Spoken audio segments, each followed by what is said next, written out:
I don't understand. I'm not good enough. Why don't I love myself Why more? can't I get these things Just right? time and time again, I just fail. I'm and I so fail. exhausted. It's really I'm overwhelming. nobody People don't notice me, on my side. and I don't make a I difference. don't feel worthy. I'm just not going to amount to anything.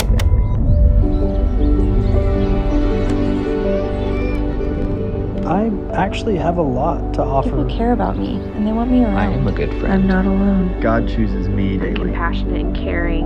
I'm a child of God. Okay, well, when you hear the word playlist, you probably think of songs and a whole list of them, right? That makes sense. And I was thinking the same thing too as I was building the series. And I thought, like, what is the catchiest song ever? Like, what is, like, there's got to be some science. And it turns out there is. The Museum of Science and Industry in Manchester conducted a year-long study containing 1,000 songs from the past 70 years. And it kind of took the average of all of those and using a method of like recognizability and how quickly people could recognize the song, it determined which songs are the most catchy. And so here's what it found. It found that number one is 1996's Wannabe by the Spice Girls. Do y'all even know that song? If you wanna be my lover. You don't know that song? But all these are like classic songs because it's over the past 70 years. So a lot of them came out before even I was born, and I'm pretty old. But you might have not had one of these songs stuck in your head, just living rent free. But I know one song that you have, and it's not on this list, and it's Baby Shark. See, yeah, you hate it, but you know it. You know it. And you might have known it when you were a little kid, and that's fine. But then you grew up a little bit, and now you know, I threw my hands up, they're playing my song. See, you just can't help it. It's a party in the USA. And then when you were in middle school, the other song that just took over the world, it was, yeah, I'm gonna take my horse. Y'all, dude, you like have it. It's like PTSD when I say it because they're like, I remember those days. I was just hitting the whoa and dabbing on them or whatever. I mean, whatever, bro. Yeah, these freaking songs, these are the ones. But they have a way of just like getting into our brains in a way that we just can't like shake it. It's overwhelming. It's consuming. Did you know that the average person thinks 70,000 thoughts per day? If you were to build it out over the year, that's about 25 million thoughts a year.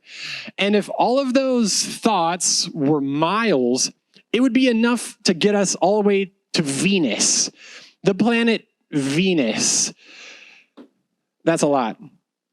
And this is the part that I warned you about in the beginning, because when I was in high school, I had this friend named Anthony. And Anthony and I, we went to different schools, but we met at a church in our youth group. And I know I looked different. Oh, that's not it. That's not me. There I am. That's me and Anthony. I had a shaved head and smaller gauges. But I love this dude. He was so silly, so fun, had an awesome sense of humor. We had a lot of things in common, just with like interests and stuff like that. So we became friends pretty quickly. And even after we graduated, we went back to serve in ministry. And we're like, I just want to help middle and high schoolers in a way that people helped us when we were in middle and high school. And so we did this ministry together and we grew this thing. And here's like a picture of Anthony in the front. I'm somewhere in the back because, you know, tall people got to be in the back. And we just had a blast, like making memories and just living life together and just being homies, going to concerts and all that stuff. One day, Anthony had some pain in his leg, his left leg, and he kind of just like did what a lot of us do is like, we just ignore it because it's probably going to go away at some point. Like people were like, man, you should go get that checked out. You're like, nah, it's probably fine. Right? And it got to a point where eventually he couldn't stand it anymore. And so he did go to a doctor to get him to check out his leg. And the doctors said that, man, you have cancer in your leg, and it's a very aggressive cancer. And in fact, the only way to even try to save your life would be to amputate your leg. And so they did, and they amputated his leg right at the hip. And I remember visiting Anthony in the hospital after that and talking about how weird that was to have no leg, but how hopeful he was that he would recover and be out of here. Like they cut the cancer out. And he played drums. He's a musician. So we were talking about all of the ways we could adapt his drum set to be able to play it with one leg and everything like that. And so we just looked forward to the day that he was going to be healed and come home. And he kept a pretty optimistic attitude this entire time, right? And I think that's important because his mindset was overwhelmingly positive, like just a beacon for joy and hopefulness and stuff like that, even when he was just down in like the hardest, most grim of situations. Now, the sad thing is that Anthony never did come home. His cancer spread throughout his body pretty quickly after the amputation, and my friend died that December in 2018. And this was the first time I'd ever really experienced loss like that, like to someone close to me that I knew. Like we were the same age, and I was like, whoa, this is real. This is real. And I'd been a very optimistic person up to that point. Like if you know me, you know I'm pretty glass half full. But that right there messed me up for a while. Like it started a new playlist in my head where it wasn't all peaches and cream and rainbows and unicorns and stuff. Like I was like, no, this life is short and it's finite and anything could happen to anyone at any moment. And I started thinking these thoughts. I had like anxiety and depression about things, and I was like scared all of the time. And these thoughts started to just dominate my head and rule my life. I was consumed with bitterness and just anger, rage, even at God for allowing something like this to happen because I didn't understand. And I know this is a really extreme example and it's really sad. And I know a lot of us have probably been through things like this or similar things where it's just devastating and it makes no sense and we hate it and it shouldn't exist. But maybe you haven't. And maybe there's just smaller things, these thoughts that just dominate and rule your life that you can't seem to shake. And maybe your friends say, look, get over it. It's just a breakup. Like y'all only dated for 3 months. Like, why are you so torn up about it? Like still, you know? Or maybe you have friends say like, you're such a worrier. It's not that big of a deal. Or, you know, stop just always checking up on them. Like you're always looking at their location. Like he's probably not cheating on you. He's probably not. Like, why are you thinking about it so much? You're like, I can't help it. I just can't stop. I don't know. Some people are probably like, don't worry about how your body looks. Like, why do you think about it all the time? Why are you so obsessed? I can't help it. It's just this thought that keeps coming up all of the time. I think these are all attempts to turn down the negative thoughts in our brain and to try to replace them with good thoughts. But the problem is, if someone's ever told you like, hey, just stop it. Just be happy instead. It's like, it's not that easy. Right? It doesn't change my situation. It doesn't change what's going on. So what do? Oh, there's this guy named Matthew. And if you have a Bible, you can go ahead and open up to the book of Matthew. It's in the New Testament. And it's the first book of the New Testament. And Matthew was a guy who was friends with Jesus. And he wrote down what Jesus said and what Jesus did and just documented it up. Right? And we have the pleasure of being able to read that today. And this is kind of what I want to get into today, and even as we move forward in this series, because Jesus in Matthew chapter 6 is delivering a sermon, kind of like right now, like there are people listening and there's a guy talking, and Jesus is giving a lot of practical advice on a lot of different topics. And at one point, he kind of just turns to the people, and in Matthew 6:34, he says, guys, don't worry about tomorrow. These people had a lot to worry about. And he was like, don't worry about tomorrow because tomorrow is going to bring its own worries. Today's trouble is enough for today.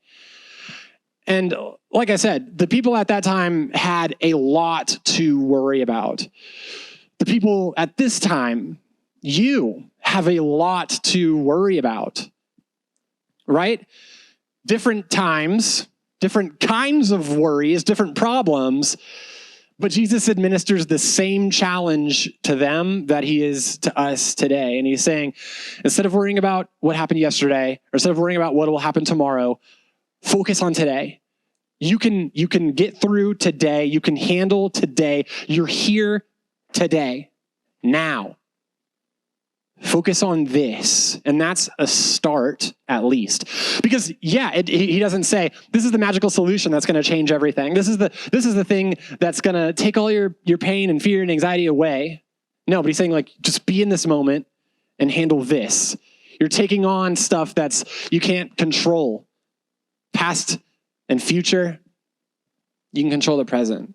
And so I kind of want us to remember it like this. Because in the present, when you're listening to a song, like, you can control what song is on. You can't control maybe, like, if you're listening to the radio, what song they play next or what song they played before. But in your mind, the thought, you can pick that one. And so think of it like this. I create my playlist. I create my playlist. Again, easier said than done. And I know that there are mental health disorders and there are intrusive thoughts that are triggered by trauma. And there are things that come into our minds that are outside of our control sometimes. And you say, Rin, like, I can't control my thoughts all of the time. And like, okay, but we can try, and we can start with one. Because of the 70,000 thoughts we think of every day, maybe if just one was different and better, like, that's progress. Not perfection, but it's progress. And that's what we're after. Because if we're talking about a whole new playlist, that's overwhelming, right? That's hard. But you know what's not? Adding one song to your playlist and maybe taking out one that's not healthy. According to this National Science Foundation, about 80% of our thoughts are negative. Do you believe that? Like, I do. I think that the majority of what's coming into our thought life and the majority of what we're hearing and seeing is overwhelmingly negative. And even if it's not, we have like a negative response to it, right? Like if someone's all peppy online and you watch that video, like, that was a good video, but I'm not her and I don't look like that. I don't have that many followers. And we start to break it down and we have a negative response to it. And of the 80% of our thoughts, which are negative, 95% of them are repetitive, meaning that they're not new thoughts. Like, we've had that thought before. I don't like myself. Like, that's a thought on repeat. Like, I got acne. Like, and it just bothers us all the time. It's not a new thought. It's one that just keeps being on repeat. That's your playlist. If only 10% of the 70,000 thoughts we think per day are positive, we're not going to Venus. Like, in fact, we're not even getting out of Earth's atmosphere. It would be less than 6,000 miles. And you would still be caught up in the orbit of your own Earth, of your own negativity, and you can't escape, you can't break out at this ratio, right?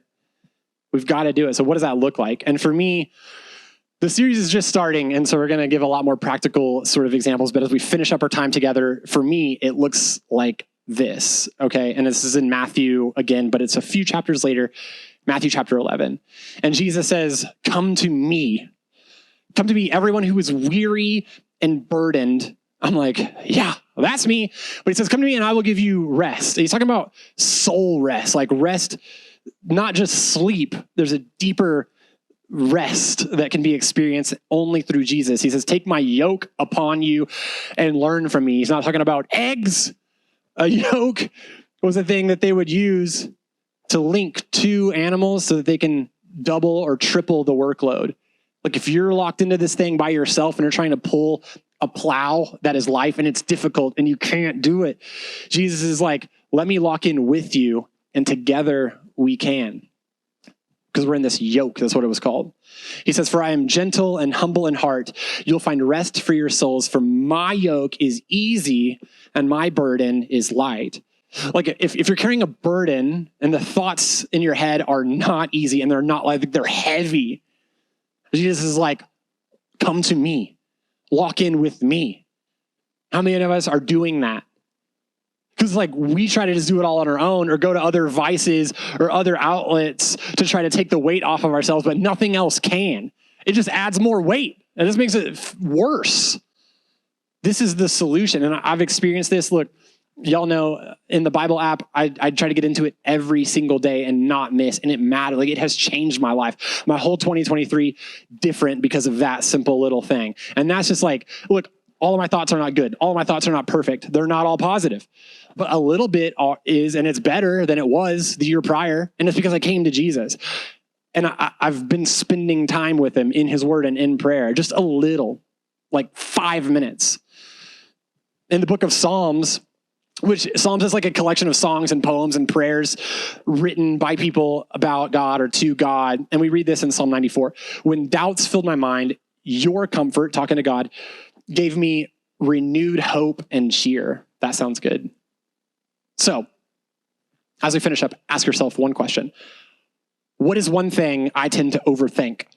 Like, what's that thought that's just on repeat? Like, in your playlist, your mental thought playlist, what's the thing that's negative and you can't seem to shake it? You can't seem to escape it. Like, get it in your head right now. What's one thing that I tend to overthink? I tend to believe. Okay. Now, you can write this down. There's like a formula to help us in these moments. Okay. Write down, is this thought true? What's the one thought that lives rent free? Is it true? Is it true? Like, I'm worthless. I'm stupid.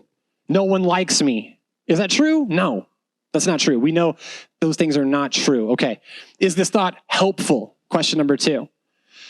Like, that kid is so annoying. I hate my mom. She doesn't deserve that. Like, are these thoughts helpful?